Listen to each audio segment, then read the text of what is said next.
we have failed to structurally guarantee survivors or victims who call that they will have safety and security.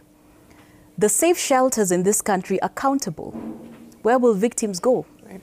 And so when they balance between reporting their experiences of SGBV against the cost to their own personal security or to their continued living, the weight becomes too heavy. But even for those who dare to report, our experience in 2007 and 2008 shows us that in many instances, particularly when they're reporting that the violations have been committed by police, they have been turned away.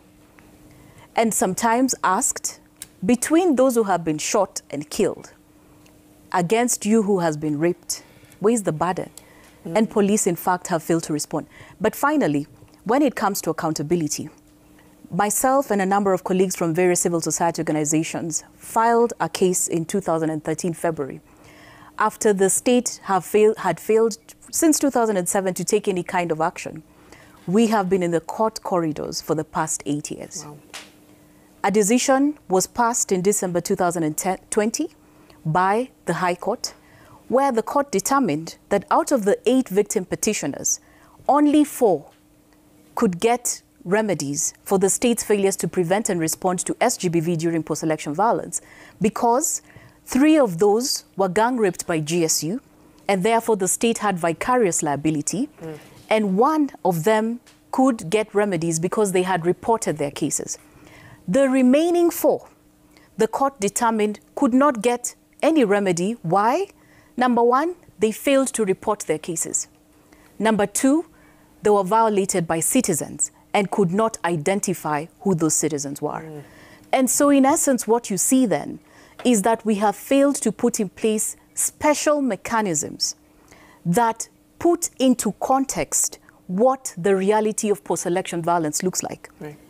If I were a victim with violations perpetrated by state security officers who are deployed from anywhere and everywhere across the country, I don't know who my perpetrator is. If it is a civilian, I may know, I may not know. Does it mean I don't have justice? Right. And so the question we must interrogate now, these numerous mechanisms that are in place, do they meaningfully speak to the populations that may be vulnerable to SGBV? Do they address the significant structural barriers of stigma, safety, security? Do they ensure that if you're violated by police officers, you will have access to reporting? And finally, will there be timely access to justice? You know, Commissioner, let me finish with you and really to answer the question that Christine is putting forth there. And she mentioned, you know, we had the contingency plan in 2017. It was rolled out quite late, and we were in a perpetual campaign mode since 2017, to be honest. These things should have been done much earlier. So what is the issue? What's the problem in terms of implementing? You know, this country, at times, we suffer from implementation paralysis. Because we have fantastic documents, but we don't seem to have them follow through for the citizens they're meant to help. I agree with you 100%, and I actually agree with my friend here. And it's true. And I think we have to be honest. And what we've done, especially from the security sector, is look at our past failures and see how we can learn from those mistakes and really be genuine about such issues. So, for example, to answer your question, the National Police Service rolled out what we call it's called the Election Security Management Manual for Police Commanders. They've been in preparation for the past, I think, 1 year on this issue.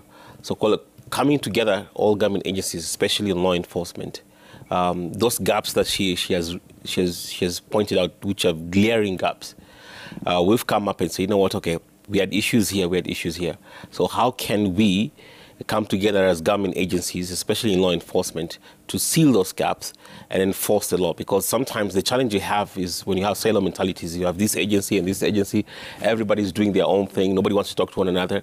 So, for example, in this case, even for example, what happened in Jacaranda, I can tell you for a fact, the response that will come will not just be from NCIC or IBC or RPP, it is a joint response because when you see what happened in Jakarta, when you see what happened in Marsabit, for example, the other day, we coming together as government agencies, independent, but coming together and say, you know what, there's so many gaps, as she said, and if we don't address those gaps, we'll still have the same issues. Absolutely. The complaints are going to be that way. So going forward, now, there will be a joint response of government agencies, especially on law enforcement. For example, just in Jacaranda, what was violated, the Election Act was in violation.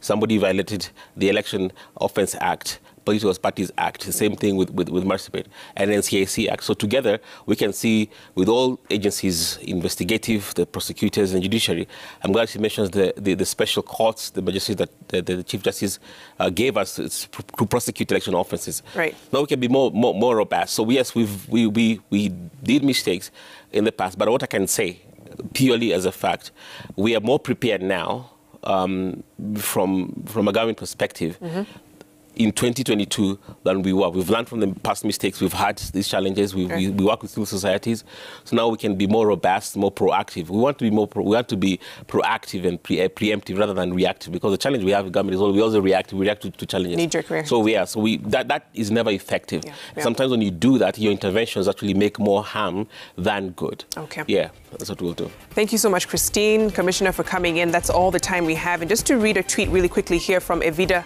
saying, I'm a survivor of sexual violence, of post-election violence, and out of that I got a child. My child is turning 14 this year and no justice yet. We can't afford to have another violent election this time because we cannot have another victim of sexual violence. The reality of not responding in good time.